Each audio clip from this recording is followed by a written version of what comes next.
Welcome to a harsh reality broadcast on the 20th of February 2013. I truly believe that the financial markets are acting in an irrational manner. There seems no logical reasons for the markets to continue rising against the truly awful fundamentals. The time in the UK is 1750 hours and this is currently the state of play.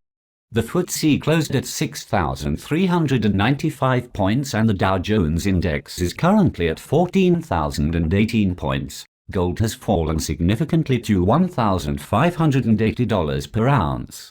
From a logical point of view, I would have expected the markets to fall and gold to rise. I bought a 1-ounce gold Kruger coin 2 days ago for £1,118. Currently the gold 1-ounce Kruger can be bought at £1,117 despite a fall of $25 per ounce.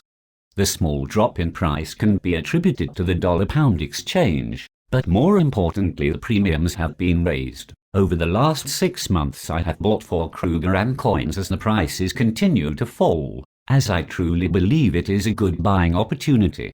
I will be the first to admit that I did not expect gold to fall this much. However, I do believe the medium and long-term trend for gold to be very bullish.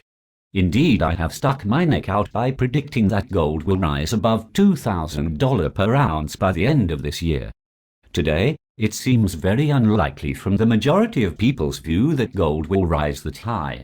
Indeed, I would have had that view had I have not studied the financial position of Western economies. Okay, these are the facts. The dollar became a fiat currency from 1971. Most Western economies now operate this monetary system. A fiat monetary system can work well provided it is not abused, but unfortunately it has been significantly abused, and I mean significantly abused. We became massively over-leveraged by the introduction of credit cards, subprime lending and derivatives.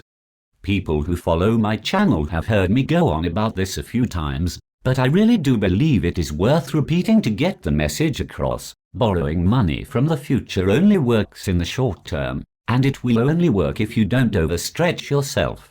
Wow, did we overstretch ourselves? We did it big style, and I mean big style. We should have entered a major depression by now. However, a worse depression has been delayed. It has been delayed by quantitative easing. It has been delayed by ducking out of the fiscal cliff issue. It has been delayed by the raising of the debt ceiling. The US has simply deferred reality. At one time, being prudent was seen as a virtue.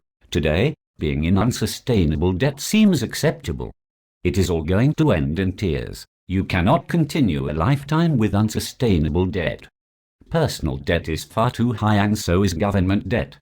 Many people have said to me that you cannot compare personal debt to government debt. I say without a doubt that you can. People will often say to me that when the economy recovers the debt can be paid back. I will say to them, no, it cannot. There is not a cat in hell's chance.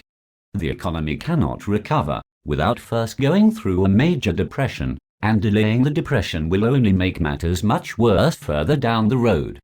Never in the history of mankind have so many Western countries been in so much debt. Why do you think there are currency wars? The paradigm shift is already taking place. We are experiencing price inflation due to quantitative easing, but there is very little wage inflation to maintain our standard of living. I shall tell you the reason why I am continuing to buy gold. Governments cannot stop borrowing, because if they did, they could not bridge the deficit. We all want a comfortable lifestyle. The truth is, it will be out of reach for the vast majority of the population. We had a comfortable lifestyle for a few decades by borrowing far too much money from the future. Well, at some time it has to be paid back. And that time is shortly approaching. In the meantime, the currency will be debased at a faster rate to provide some growth, but the debt to achieve it will be significant. The debt ceiling issue will have to be addressed in May. It is at that time I expect gold to take off, as I believe that they will just raise the debt ceiling. I believe that China and India will continue to increase their gold holdings, and within the next few years the gold standard will be reintroduced. The paradigm shift will include the move towards a sustainable monetary system and not based on a fiat debt-based system. A lower standard of living will be the norm, But if you think about it logically, the standard of living we became used to was just a pipe dream.